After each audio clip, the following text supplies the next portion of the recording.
Reconstruction, and for a time the country was kind of moving in a very good place, and then the complacency happens, and we fall back. So what I feel like the reality is that if people kind of looked at history a little further and just kind of went down the line, they see like, oh, okay, it's not something, a great society is not something that you can set and leave. It's something that you have to constantly work on.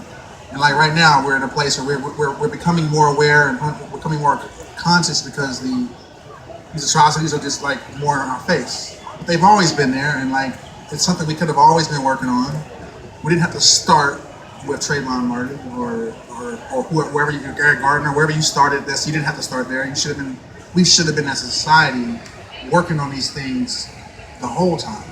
And like if the next time something happens and we do somehow get justice, that isn't the end of it. You have to keep doing it. Otherwise, as soon as you go to sleep, it starts over.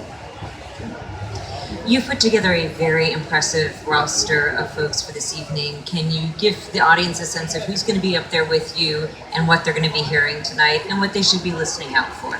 Cool. Yeah, I mean, it's some of LA's greatest and most legendary musicians and most talented treasures. We have The Far Side is going to be here. We have Micah 9 from Freestyle Fellowship.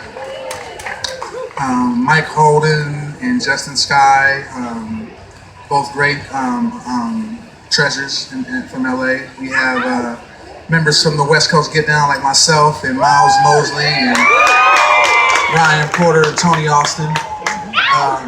My first gig coming out of high school was with Snoop Dogg, so I got a couple of my friends, a couple of the OG Snoopadelics, as you would.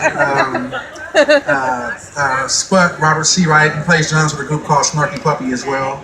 And Marlon Williams, a great guitar player. Probably play guitar on most of your favorite hip hop albums. The young man to my right, I don't know if you just saw him walk by. Hey, my grandfather. That reminds me, I gotta give a quick shout out. It's my mom's 60th birthday bash. So I got a bunch of my family here, Valley, Washington. I give her a good cheer.